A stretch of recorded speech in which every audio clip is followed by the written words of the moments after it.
to Mindcrime Liberty Show with me, Spun Dobson, and him, Tim Patton. Today we discuss, is Vladimir Putin right? Unless you've been living under a rock, you have realized that Vladimir Putin has single-handedly ended coronavirus by invading Ukraine, to the uniform condemnation of all the Western powers. The impression you might have is that Putin just wants to recreate the Russian Empire just because he's the spiritual successor to Hitler. However, that's not the way Putin sees it. His argument in his speech, which unfortunately you can't really read as easily now because the Kremlin site is down, was essentially one of liberal interventionism. The ethnic Russians in eastern Ukraine are being oppressed by Kiev and attacked by neo-Nazi Ukrainian nationalist militias. Also, he argues Ukraine is close to acquiring nuclear weapons, and so it must be stopped. This, to me, at least on the face of it, seems very little different from many of the American invasions. I mean, in particular, the ones in the Balkans, where Kosovo, Milosevic was supposed to be mean to the Bosnian Muslims. Oh no, we must come in to defend them. And it's like, well, you could easily make the same case that that's what Putin's doing with respect to the ethnic Russians in the East Ukraine. So that's at least his claim. Now, whether that's true or not is another question. I mean, what it seems to me to be is the main aim of Putin is to get the land ceded by Lenin in 1922 back into Russia, effectively, or at least Russian satellites, east Ukraine and over into Transnistria, which is borders with Moldova on the south side of Ukraine, and including Crimea. That seems to be his primary reason. To note as well, Crimea was only ceded to Ukraine by Khrushchev in 1954.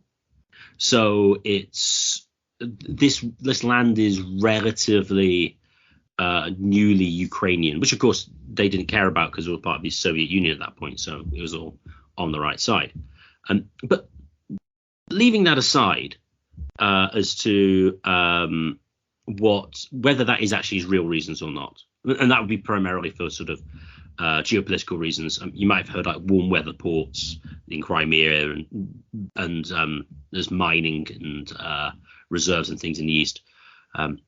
Just a warm water port. I had a look. I thought, well, what's the difference between warm and cold water port? Well, the thing that I suspected was true is the cold water port would actually freeze, and Russia, apart from Crimea, has no warm water port. It means you can't deploy ships at various times of the year, which for security reasons isn't ideal.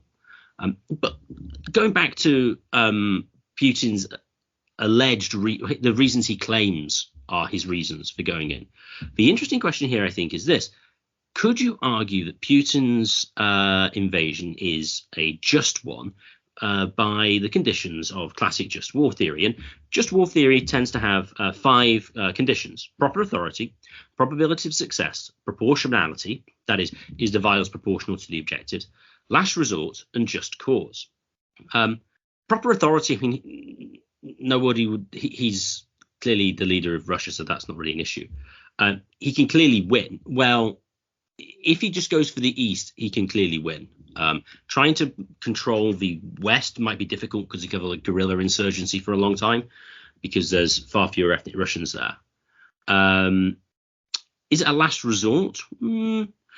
As you may or may not be aware, there was something called the Minsk Agreement, which was created in 2014, which basically said that Ukraine would be a neutral country and they would take troops away from the borders and they'd recognize Crimea and there'd be more autonomy for the Donbass region, which is Lugansk and the Donetsk region in the east. And it's been constantly ignored. Now, the Ukrainians would argue, oh, well, you know, it was agreed to be something that the Ukrainians could never really agree to despite agreeing to them. And so they've never sort of implemented it. But at least from his perspective, you know, he thinks this is a last resort of some description. The most interesting question, though, is whether it is just, does he have a just cause or not? I think this is the most interesting of all of them. I mean, the other ones are more sort of prudential, pragmatic reasons as to whether you should invade a country or not. Now, it seems to me that, according to, assuming this is true, that since at least 2014, the ethnic Russians in Eastern Europe have been attacked and tried to be kept under the thumb by Kiev, and have been generally treated badly. They've been tried to be denied the right to speak Russian and having to speak Ukrainian in public, or at least in public buildings and things. And there are separatists in East Ukraine, in the Donbass region, and if they, I think, you could make an easy claim to some extent that Putin is defending the rights of self-determination, which everyone was supposed to be in favor of.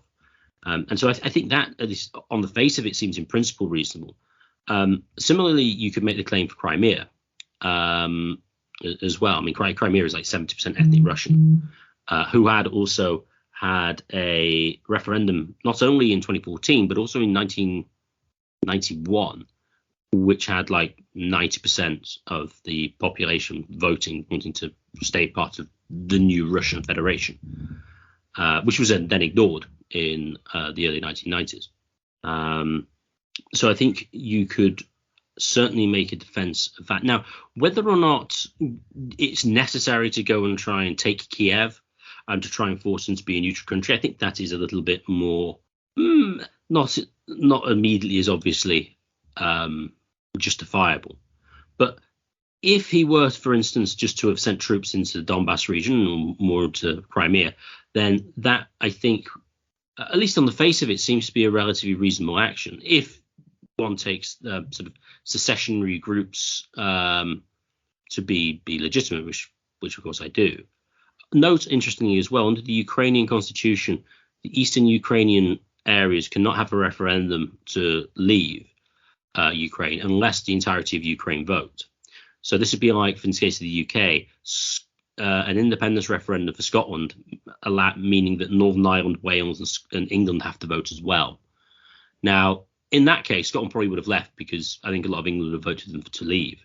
But in the case of East Ukraine, my understanding is that's where the mining operations are, which are quite valuable. So it would be unlikely that they would vote for them to leave. I think that's a similar situation with the Catalans in Spain. They're economically one of the richer areas, and basically the rest of Spain want to keep them there because they get tax money from them. So on the face of it, I think to some extent Putin's invasion of Ukraine can be justified, at least on just cause. As to whether he's executing it in a justifiable manner is another question. But I think in principle, some of his reasoning is justifiable. Tim, any comments so far? The trouble or feature with just war theory is, to me, and we have run-ins with the YouTuber Todd Lewis, both been on his program. He is, of course, is an Anabaptist and doesn't serve in the state. Is you take just war theory, which has a Christian heritage to it. You could argue that almost no war is just. It's the contents of an empty box here. And you were recently on a round table. I think like the Christian left is sort of totally, in general, except like the Amish and the Tolstoy types who take it seriously. They don't oppose all wars. They don't oppose that they oppose wars that are they oppose Republican wars, but not Democratic wars. So I think that quick aside needs to be made here with respect to war and conflict here. And as far as, is Putin legitimate here? Well, he's legitimate governor of Russia if you think statist theory is correct, which again, people like, Christian lefties and Brian Zahn types, Cornel West types seem to only think the only legitimate governments are democratic governments. So in a way, people in the Britain, the West, so to speak, U.S., only really think, quote unquote, democratic governments are legitimate governments anyway, which is sort of the view they've had since at least 1914. The Tsar isn't legitimate. Now, the actual de facto, so this again, if you take statism seriously, and since we're both theoretical anarchists, whatever that means in practice, we take statism seriously. Russia is, and they did win elections. They won like 81% of the vote in 2000, I think the United Russia Party run roughly that in 2000. I used to know a lot more about this when I was in college, about the internal politics of Russia. Of course, I've never been there, but that's neither here nor there. So it is a legitimate government of a sense. I mean, it's in a sense, one of the funny things is it's probably nicer than living under the commies, even in the late, especially in the 30s, but definitely the 80s. Well, it depends. If you read someone like the journalist who wrote Hate Inc., Matt Taibbi, he points out that like the 1990s in Russia were basically anarchy in the worst sense of the way, where you have like weapons deals, you have the privatization of of public corporations that were just being like bought up by oligarchs and businessmen, and rapid inequality. So, and Putin points to all of the 1990s as being like a period of really, they got the 91 revolution, but then they got this huge period of just calamity. Now, again, this is, I don't know. We've done an Errors of Historians podcast. Maybe it was much nicer. Maybe it was much worse. I'm not a Russian. I'm not there. I don't know any of these situations here. So as far as like just wars theory is concerned, you could argue that Russia is defending itself from Western intervention, which is not a new story. It goes back to the Napoleonic Wars. It goes back to the Great Northern War with the Swedes when Russia became a great power. It goes back to its wars with Turkey and Japan in the east and the south. So you could argue Russia's just defending itself. I mean that's a simple case. And like without Ukraine, without Crimea, Russia's much less defendable in classic sort of land war theory. And actually, I just recently learned this. And I learned this through Keith Preston's Facebook page with a video he linked. It's buried in the video. But apparently the Ukrainians blocked the canal to ship water to which is built by the Soviet Union, actually. Now, again, you could argue the Soviet Union was just slave labor and the Ukrainians actually owned the canal. So this is like a water war. And the reservoir was down to like 7% over the past 6 years. And they had to truck water over a bridge from Russia. Now, you could argue the Russians shouldn't be in Crimea. But this is where it's a sort of tricky history where who exactly owns Crimea. And again, without Crimea, they don't have a warm water port, and they're not a great power with a capital G because they can't have a blue water navy as easily. And they can't have shipping. Now, again, you could say pure anarchist theory, why do you need a blue water navy? Well, this is where it's like, well, we're the pure anarchists, you're the statists. If you want other states have a right to defend themselves? I mean, in my view, a state, as a political scientist, again, I don't have a PhD in it, but but even like the more realist school, the Machiavellian schools would point this out. The state is basically a military, and Russia will cease to be a military power, and that's just the way it is. So I would say it's a legitimate war in the context of classic legitimate war theory. I mean, so you could always go full Amish and say there are no legitimate wars and there's no uses of force, but that would make almost every American war probably illegitimate, including Pearl Harbor, because we were blockading the Japanese. You could argue the Japanese were just defending; they wanted oil. We were blockading Japan. That's something that tends to be forgotten. So yeah, as far as the just wars theories are concerned, if you take it consistently, to me, almost every war is just, or almost no war is just. And if you take the every war is just, it doesn't seem like it came out of nowhere. He told them in advance. They broke the Minsk agreement. Now, whether he can win it or not, whether it's rational for him to do it, even if he has just cause, is a good question. That's a very good question. But I'll stop my comments there, and you can continue with it. As I was saying, I think he can clearly win it. He just needs to limit his goals to East Ukraine, Crimea. I think Kiev is just a way of getting the extra. He was trying to get to Kiev so Ukraine surrender, and then can have some nice peace treaties favourable to the Russians. I'm slightly more upbeat about the possibility of the usefulness of just war, but as I mentioned earlier, I think the least defensible part of the Russian invasion is, well, if Ukraine becomes part of NATO, it's a de facto threat to Russia. It's like, well, yeah, okay, it probably is, but is it really an active and live threat? Is it? I mean, it's almost getting to a situation where it's getting close to pre-crime. So they haven't actually done stuff yet. And of course, you could also say that, oh, Ukraine borders a nuclear power who could nuke their cities. It's like, so I kind of think that's not the most justifiable aspect of it. I mean, for the Ukrainian position, I think assuming the Russia's goal of what they are, I mean, I would try and set themselves up as an independent state, a neutral one, but then try to militarize significantly so that any future potential Russian invasions you've got much more prepared for, and then you can't be pushed around by many other people. I mean, that's what would seem to be the most sensible geopolitical strategy from the Ukrainians. And it is true that the Russians are paranoid because they're trying to keep an empire together which has no logical or natural borders. I mean, the England and the UK is straightforward. We have water. It's easy, but not so for the Russians. I think, however, one of my interesting questions here is, I think, as Tim raised before, is well, there's mostly sort of ethnic Russians in the East Ukraine, but it's like, well, do they have a right to be there? I mean, who was there first? Because generally speaking, people think, well, if you're native and you kind of acquire the land as virgin land, then it's kind of yours.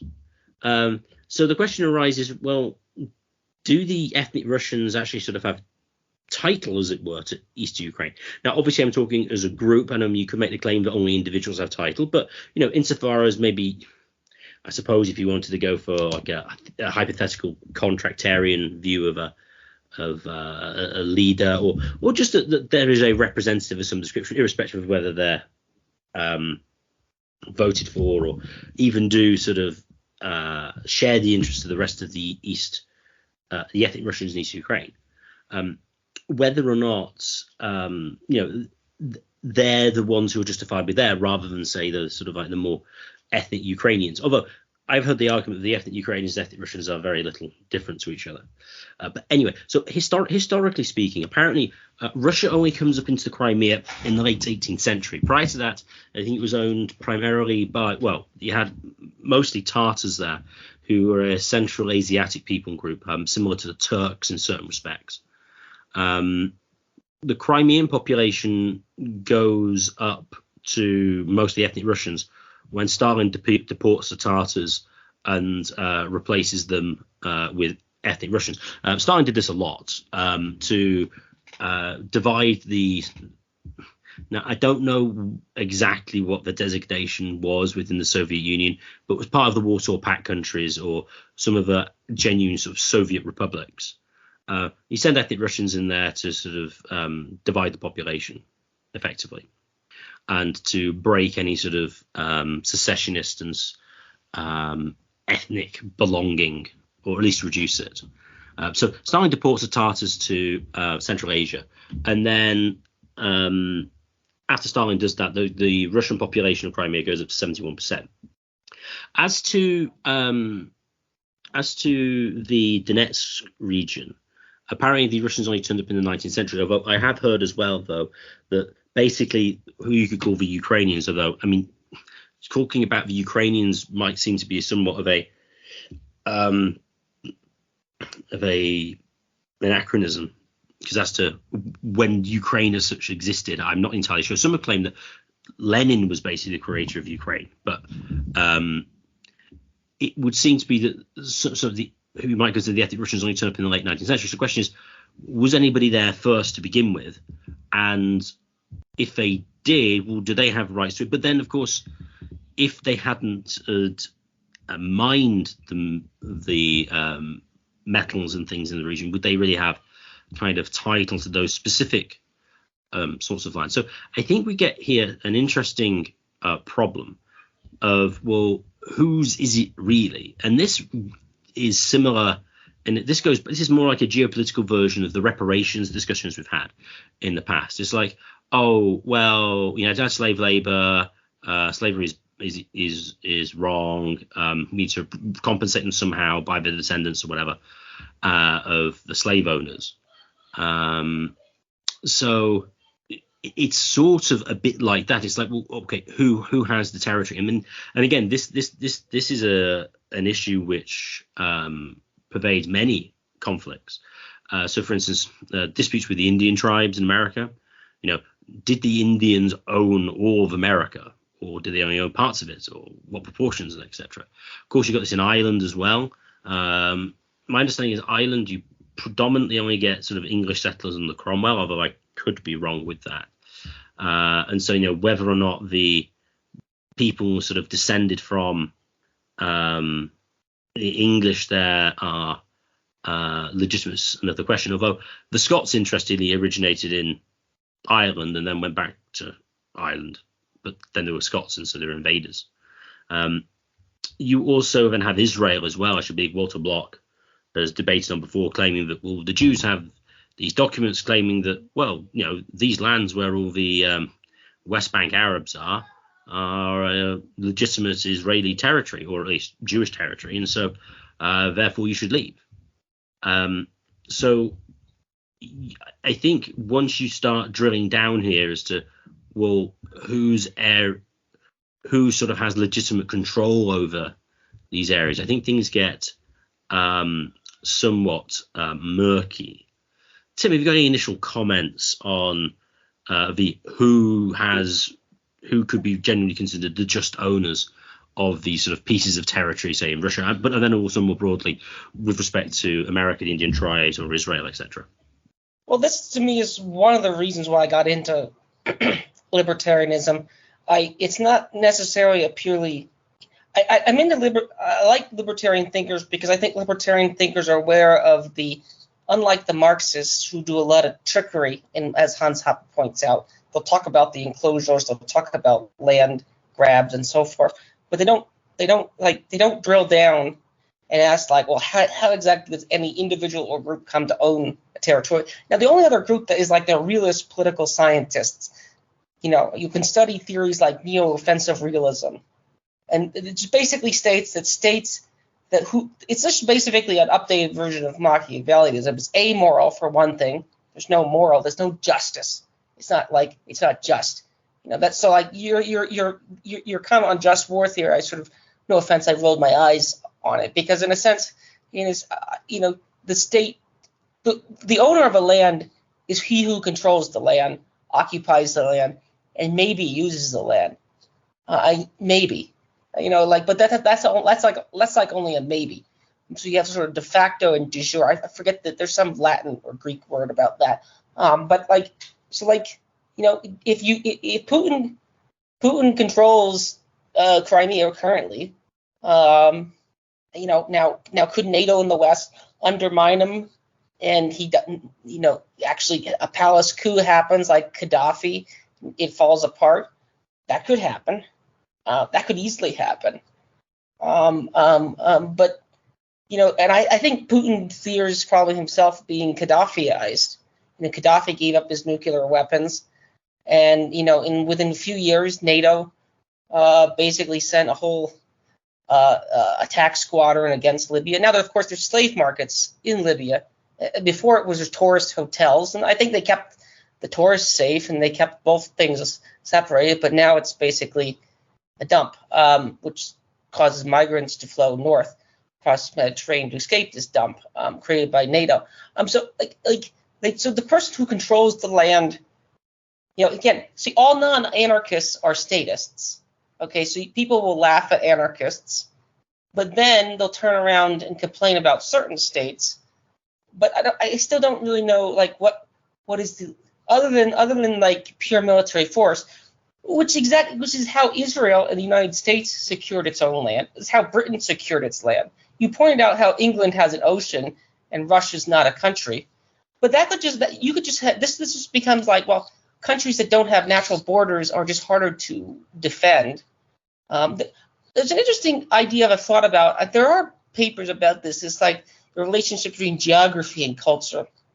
It turns out like that countries that have mountains and easily defendable waters have higher degrees of liberty or freedom. Now, again, you could always get this sort of definition autism. What does liberty mean? What does freedom mean? But it's you could look at Venice. Venice is a historical city that had a high degree of of quote unquote liberty, probably by many definitions. Of course, the left or the Jeffrey Tucker types say, well, they did slavery or something like that. But then again, everyone probably did some version of that anyway. So places that are easily defended, like a Britain, like the United States, as it currently is. Again, if the Confederacy won the Civil War and they had multiple powers, then the United States is not as easily defendable. So this is where I'd say the statists, and I include libertarians at times, do a lot of round trips and want it both ways. If Russia could have its Lebensraum, it is much more coherent society. It was much more coherent, like in 1989, the Soviet Union. Again, I'm not a defender of the Soviet Union, interestingly enough. I'm probably glad it fell. But there's no real theory. There's no real theory long term. This goes back to the defense problem that are pointed at anarchists, libertarians, that they can't, and Kapistan can't defend it. Now, that's generally thought as a obscure reasoning, but neither could the Cherokee defend themselves against the French and the British and the Spanish and later the Americans. And actually, many of these tribes you point to made agreements. Like one of the things that was pointed out in the American Revolution was that many of the native tribes fought with the British against the Americans, with the very good belief that the Americans were actually more expansionist than the British, and they lost the war. What happens if you lose a war? You lose your territory. I mean, that's one of the things that, that's what happens when you lose a war. If two native tribes fight over some horses, let's say, which were brought by the Spanish, or the Aztecs and another native group fights, and the one group loses, they'll occupy the territory. That's just how the way it goes under sort of realism, so to speak. I don't really see a theory. There's the homesteading theory, of course. There's a homesteading theory, of course, and we sort of discussed this with our Woodward Wilson and Amish episode. But again, one of my names is uncertainty. Yeah, I'm uncertain how people come to own things. I mean, I'm glad I have property here, but as we've seen with the Canadian truckers, the government can just reach in and take all your money out of your banks if you want to. So who actually in the same way, who owns your money, who owns the land? It's unclear, and the reparations claims are always this is very politically incorrect to say, but a lot of the reparations claims are just sort of anti-white things, and it's taken me a while. That's a very hyper politically incorrect thing to say here, but it's probably true, as pointed out. The Quakers seem to have legitimately occupied most of Pennsylvania, or at least the eastern half of it, for example, with trades of iron tools. And how did the natives actually homestead that land?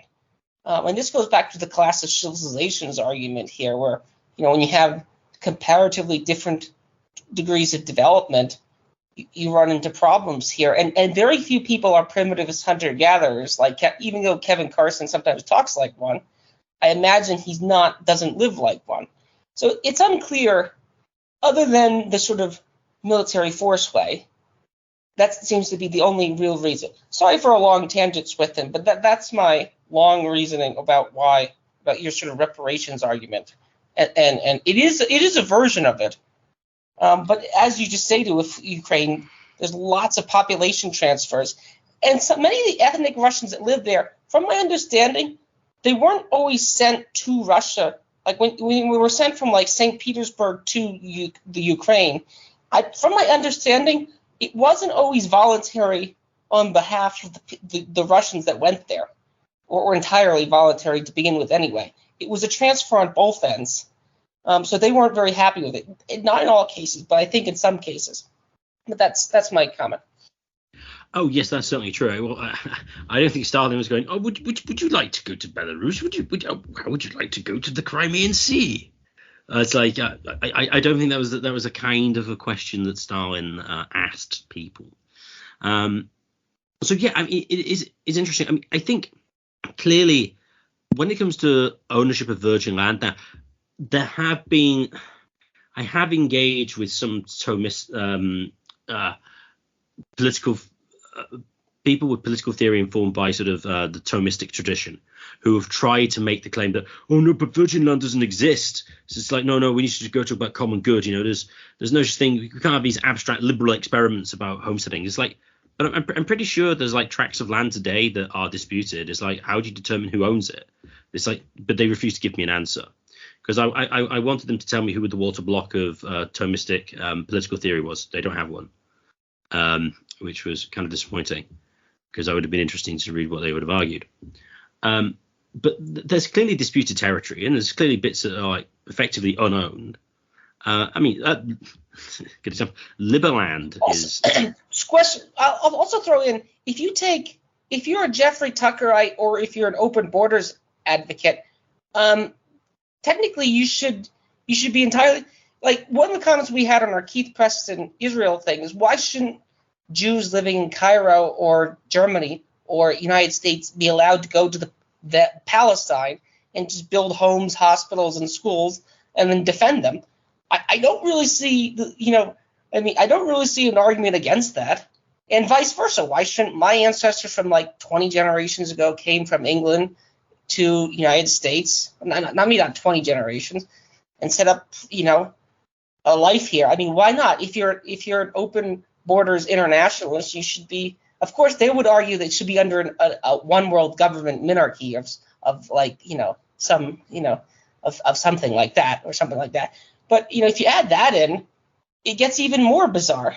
And your point about them not answering is entirely correct here. And actually, many communists are anti-free migration in general, in theory, and a lot of like the South Americans wouldn't allow you to leave because they view you. They educated you. This was the East German argument. They educated you, so they in a sense own you, and they taught you to be a doctor, and now you're going to move to West Germany and become and sell your services for profit, even though we paid for your education for free. So that, like, if you take the open immigration argument, things become even much more strange. Oh, very much so. Very much so indeed. I was going to say, with respect to homesteading, I mean, a form of homesteading seems to be the only real just way you can own something. Maybe it's occupation and use, or you've got the debate between kind of like the Georgists, the Lockeans, the proviso Lockeans, and the non-proviso Lockeans, and the mutualists. But I mean, it seems to be that one of those theories or a combination of them seem to be at least correct. I mean, I don't really see any other viable alternatives to them. So if we were to have, for instance, like perfect knowledge of who moved where, when, which was actually an occupation, invasion, which was actually settling and virgin land, you could, in principle go, well, okay, we know who justly owns things. So, I mean, what you could say is, although I suppose you could make a counterclaim, that the people who are forcibly moved from out of their homes in Russia to go to Crimea by Stalin, well, yeah, they were forced there by Stalin, but they shouldn't be there as the ethnic Crimeans or whoever they would be.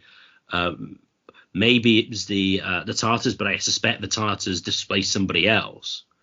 And I think you then make the claim, well, this is going to reparations, right? They're deserving some sort of reparations, but should go back to where they sort of have like legitimate land claims, unless, of course. And I think what would typically happen, even if you have perfect knowledge, is you would actually have land claims sold. They wouldn't have them. This happened, I believe, in South Africa. But if you can show that, like, a white farmer, like an Afrikaner, has like Bantu land, as it were, you can have it. But in most cases, like 97% of them, they just agree a fee and they just pay the Bantus off, and the Afrikaner farmers keep the farm. So in practice, if you had that, I suspect you actually wouldn't get hugely different I don't think you'd have huge movements of people groups. I suspect you would actually have, in that kind of way, I think you might actually have to some extent a relatively sort of conservative approach with a small c. I mean, it would be, well, you're kind of here now, well, kind of stay there. In most cases, I don't think that's necessarily true in all cases. That would depend probably on how recently they appeared, because obviously people are there for a long time. They get used to living there, as well as maybe less so after industrialization. But peoples get shaped by the environment they live in. Certain types of traits are selected for by the ecology, and certain people survive longer, reproduce more, and don't. And so you kind of get a change of the people there, and you have some sort of like shared you're engaging with a shared project with them of some description, some sort of belonging. So I actually kind of think that you would probably have, as I say, relatively little movement of people groups typically. So I think that might be an interesting way into current sort of land disputes, which is to say that probably, well, whoever's kind of there now, to a large extent, though not entirely, because there was an interesting, I don't think it was a great argument, but there was an article by a British academic a guy called Carl Wilderquist, who argued that given Rothbardian theory, the Queen actually owned all of England. Because, well, you just take existing property claims as just. And since the Queen claims that she owns the whole of England, effectively, well, it's hers. Now, I think you can modify this based on what would be considered legitimate. So, for instance, if someone claimed they owned like a whole bit of land, but they'd never used it, it's like, well, I don't think you owned it. But if you've actually got people groups living and working in those areas, it's like, well, kind of that's more of an in principle, like justifiable property claim, rather than, well, I can see a long way and I fancy it's mine. And of course, you might want to make a distinction between claims of like states and peoples, and whether or not you'd have. I mean, another question here at the back of it would be, to what extent would, as it were, anarchist societies have leaders and within a particular territory, and whether you could sort of would you have a ruler as such? Now, obviously, by definition, you say no, anarchist communities don't have leaders, but they kind of would. I mean, interesting. I didn't read this, but I was putting secondhand. That apparently Bakunin argued that like the Greek states were anarchic. Interestingly, so I suppose it depends how broadly or narrow you want to do that. But I do think, in general, as a general rule of thumb, whichever people group happens to be there at the moment, and if they've been there for a decent amount of time, and they kind of want to secede, well, they kind of should. And even if there is any other sort of claims on the land, I mean, you can deal with them on a case-by-case basis, of course. But I do think that thought experiment about sale of land and things, and evidence coming from South Africa, would sort of indicate that a relatively more conservative approach to sort of legitimate current land titles and countries as well, for that matter, which is, of course, is related, is really justifiable. So, Tim, any comments on what you could say is the conservative secessionist reparation position? One comment I'll add first is, in a way, reparations at times seem to resemble an extortion. That's one thing I think. You live here. X number of generations ago, supposedly my ancestors lived here. Therefore, you have to pay me. And it seems, is this a one-time payment, or is this a thing that's going to have to be perpetually paid every generation, so forward? It's not entirely clear. And again, it goes back to ownership. Did your ancestors legitimately own the land to begin with anyway? And then who did your ancestors get that land from? So this in a way resembles an extortion, and it also has a sort of an original sin problem. It also has an original sin problem as well. So one of the sort of things that if you study any history of which I did a little bit in college, and the history of the slave trade, actually dig deeper into it, one thing you'll quickly realize is that the slave trade was only possible with local brokers. So how did the slave trade ever happen in Lagos? Well, you'd have one tribe or one group, and they would go into the interior, and they would just raid certain groups, often their enemies, and capture slaves, and then sell them to the Europeans, the Spanish or the Dutch or the English, and they put on the ships and send them to the United States. So so there's probably some Nigerian in Lagos currently who 20 generations ago was also involved in the slave trade. So you had local brokers doing some of the dirty work too. This also exists in the Indian Wars as well. Of course, you have the Indians allying with certain European groups. The conquistadors allied with native groups to defeat the Aztecs in the very first opening engagement here. Aztecs were a kind of empire too. So there's an original sin problem there that clearly exists insofar as it seems like everyone is guilty to some degree or another. So as far as who owns what, and it would be a small city with a conservative. People wouldn't go anywhere. People wouldn't move anywhere.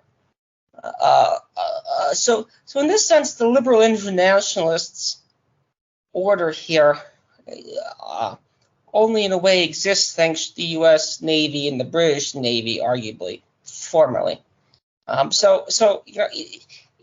This is quite the enigma here. I don't have any clear solution. I'd like to think, I could become a statist if the state would do things which I think were rational. So in some ways it's pragmatic. I don't think the United States should be involved in Ukraine. I think it made false promises to the Ukrainians that it cannot keep. Actually Jeffrey Tucker, funny enough, speaking of closeted monarchists, Jeffrey Tucker, in an old lecture or Q&A or something like that, I would struggle to find the source since I've consumed thousands of hours of material and read thousands of things. Once said that the Habsburgs, but the Austro-Hungarian Empire, it might have been were actually more legitimate. They could keep a quote unquote lid, unlike democracies which turn into ethnic majorities. Places with split loyalties and allegiances and groups could be ruled quite peacefully with the monarchy, in a way.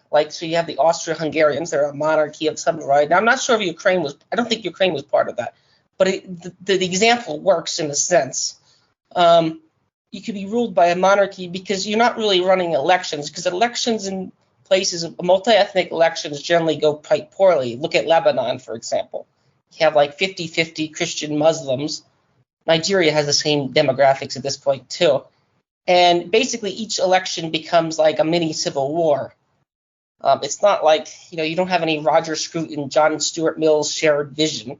It just becomes like a civil war over are the Christians going to be in charge, or the Muslims going to be in charge, are the Tartars going to be in charge, or the ethnic Orthodox Russians going to be in charge? It becomes basically a crapshoot in a democratic election. This is one of the problems with spreading democracy to places like Iraq or other places. So maybe the Hitchenites and the Coulterites need to actually get down and dirty and actually convert them to some sort of, heretical Christianity or Christianity if they want to make them democratic. So Ukraine actually might work. Ukraine could, in theory, join NATO and become a quote-unquote Western European country. That could work, and Russia could too. But as far as the actual individual issue, I would say the original sin problem pervades so much so that it's hard to tell. And I do think that the Jeffrey Tucker side is quite interesting with respect to monarchies in these areas in Eastern Europe. They might not have been able to exist as sort of these pockets without something like those ruling families there, which I find quite interesting as a sort of counter-democratic point. But that's my comment there. No, I do think if you have a ruling body who clearly isn't part of any of the real ethnic groups there particularly, you can kind of seem to be somewhat fair. And of course, if you're not voted in as well. Although my general position would be if you do have a multi-ethnic society, you basically need to run it as an empire and have as much sort of local autonomy in general. Otherwise, the natives get restless. Otherwise, you sort of need a much smaller states or. Do you agree with my original sin comment? Oh yeah. Of course, it's the original sin comment. I mean, yeah, it's like everywhere you go. I mean, no one's going to have 100% just property title. I mean, that's true. I mean, I was just using the thought experiment. Let's suppose you knew everything up until this time. Perfect knowledge of the past. I mean, it's obvious that there's going to be very few. I mean, even if you said, oh yes, some of the certain lands in America were legitimately settled in this sort of pure Lockean sense, it's like, oh yes, but you only had this position because your forefathers defeated another tribe in battle and unjustly killed people, or took stuff. So you're richer than you otherwise was. You would never have been able to make the voyage. I mean, trying to create a line of pure sort of virtue isn't going to happen. I mean, it might. There may be some, but I mean, it'd be vanishingly small. So no, I do think that's the case. And as I say, I do think. So, what do you think? What do you think about if it was the case that everybody knew everything? Do you and who had legitimate title? Do you think many people would actually move, or do you reckon it would be mostly financial transactions between peoples? So, for instance, let's suppose the Western Ukrainians go, well, the ethnic Russians, shouldn't have been there. Let's suppose they went there themselves and they displaced Ukrainians. And do you think the Western Ukrainians would go, oh no, give it us back, or would they just give us money, or we want to go and live there? What would you anticipate would happen? It depends on if they could pay. I mean, one of the troubles with any sort of payment-oriented justice systems, to me, is that most parties can't actually pay. Here's a quick aside. Sorry for another quick aside. Take Russia and its nuclear testing in Kazakhstan. I forget one of the stands, and U.S. nuclear testing in Bikini Islands. U.S. paid out a major settlement to the Bikini Islands people of something like that for basically nuking all their soil and putting them to another island. I don't think Russia has ever comparatively paid off all the poison lakes. And the reason they can't do that is Russia's not that wealthy of a country. One of the troubles with any sort of payment-oriented justice system is, what actually going to get. Some random Appalachian farmer or carpenter living in West Virginia, if you want to argue that his great-great-great-grandfather stole lands from the Cherokee, he's worth like 10,000. His GDP net worth is like 20 grand. He works at Walmart. What can they actually pay? This is where justice, in a way, is, I don't, this is sort of like a sort of moralistic philosophy thing. I don't really have, would they take the payment? They'd probably take the payment if they could get a payment. But, payments, in a way, if you're sovereign enough to get a payment, in a way, you have to have power to do so, and you have to have a sympathetic part in the powerful people have to be sympathized to you, and the fact that they're sympathizing you would probably lead you to believe they're actually using you, which is probably the case. So, in a way, the Americans are helping the Ukrainians out, but in a way, the Americans just want Ukraine for his own reason. Just look at Joe Biden's son, So it's these things are always extremely tricky. I'm an advocate of local rule simply because it's harder to be unaccountable to me locally than it is foreign. Although that might not be the case. If there has to be rulers, I think they should be local. If there has to be rulers, that's my general view. Decentralization. Oh yeah, I'd agree with the decentralization point. I mean, in reality, yeah, would you be able to get a payment? Well, not necessarily. It's more of a thought experiment more than anything else, and which I think mostly shows that, as I said before, whoever happens to be there now, in most cases, they're probably going to stay, and other people aren't going to want to go and live there. Even if they own things, I mean, are the Eastern Ukrainians going to want to own a mine? Are they going to know how to run one? I suppose they might want to become a large shareholder, I suppose. But I mean, this is interesting. One of the arguments that Peter Zeehan makes as to why he thinks China are unlikely to invade Taiwan. Now, note here, he is very pessimistic on actually China being a genuine economic power, because he thinks they're basically just an outpost of America, because most of the wealth that's been created by foreign investment. He says that the Chinese aren't going to invade Taiwan because they don't know how to run any of these the microchip factories, and so they're going to have no economic value. So there's no much point invading them. I suppose what they might try and do is try and get some tribute money or somehow from them instead, because they just don't know how to run it. Back to the reparations. If you couldn't pay, I suppose you could have some sort of low-level sort of like servitude payment that you were technically like an indentured servant to everybody. Everybody in the world is sort of like a partial indentured servant to each other. Although, of course, you might get a lot of these disputes like cancelled on either side. We work out the money from each of the parties. Oh, hang on, you own 10 grand, and you own 7. Or actually, the other guy owns 3. So you could have kind of cancelled out. It's quite funny that the Kevin Carson types will end up creating a world. In order to get justice, the Kevin Carson types will end up creating a kind of proto-feudal society of like each person has a lien on another person, or each group has a lien on another person based on some historical comment. It is a quite interesting irony here that you can say, well, I'm just advocating the finders keepers position, which doesn't actually currently benefit as much as it could. I mean, if you want to really say finders keepers, I'd turn back the clock to like 1900. So actually currently the finders keepers position is a lot different. But if you take the current finders keepers position today, which is sort of the small c conservative position, it is interesting. What would you make of that, Swithin? Oh yeah, I mean it is. Well, I don't necessarily think the finders keepers position is wrong. I think kind of finder keepers is kind of like the homesteading position to a large extent. Unless I misunderstood what you said.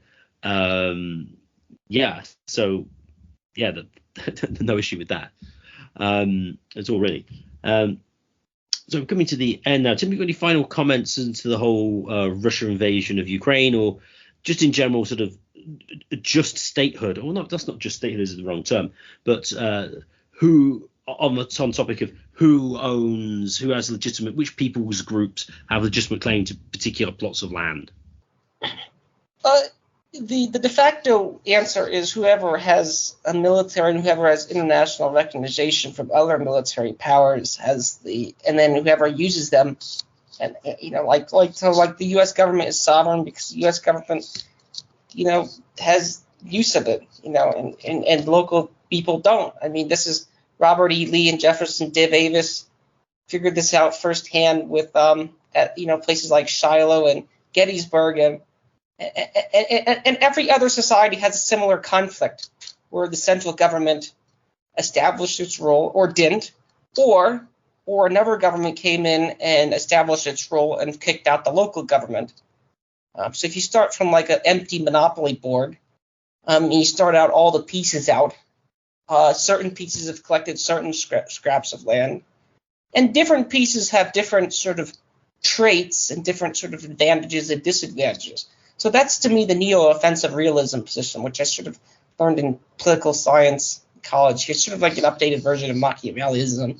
Yeah, it's actually one of the reasons why I'm an anarchist, insofar as, if you think states are illegitimate, then unless you think the only legitimate reasons for states, interesting, David Graeber made the comment that like medieval lords are sort of BS jobs. The only real reason is that medieval lords defend you from other medieval lords. So, Britain needs medieval lords descended from French medieval lords. And, so that's why you need, which goes back to the minarchist, anarchist, and the national defense point, which is why I'm interested in libertarianism in general. It's not merely just whataboutism. It's like, who actually owns what, and how do you defend it, and how do you keep it, and what would a just, quote unquote, just world, if justice, of course, exists. That'd be my final comment. Interesting. I would just say, I think in principle, the Russian invasion, at least sending troops in to defend the Donbass region, I think is entirely reasonable, and so with Crimea. And if it is the case that they have been blocking off the water, that kind of seems at least an incursion there to keep the water supply going in Crimea would seem reasonable. But as I said, beating an old drum, it would seem to be that in most of these situations of decentralization would be interesting. I mean, it would be interesting to see what a decentralized Russia would look like. I mean, how many anarchist communities would there be? or at least just like micro-state communities exist in Russia, because the population density is very low. So you could think as the largest thing of Russia, you just have nothingness for a lot of it, which may not be mined or whatever for natural resources. So yeah, the decentralization and local control, and I think that's one of the ways you're going to avoid conflict, because people run themselves and they're accountable to themselves, and they can't. The Eastern Ukrainians can't blame the Western Ukrainians, and they can't blame the Russians, assuming they were independent, which of course they probably wouldn't be. They'd probably be an outpost of the Russian Empire. But yeah, I think it's been an interesting discussion. I'd now just like to thank everyone for listening. If you've enjoyed this podcast, please share it with your friends and family or anyone you think might find it of interest. And please subscribe to us on Podbean and YouTube. The more subscribers we get, the higher we get in the search rankings, and the more people can access this material. And finally, if you'd like to contact the show for any reason, please contact us at mindcrimelibertyshow@gmail.com. That's mindcrimelibertyshow@gmail.com.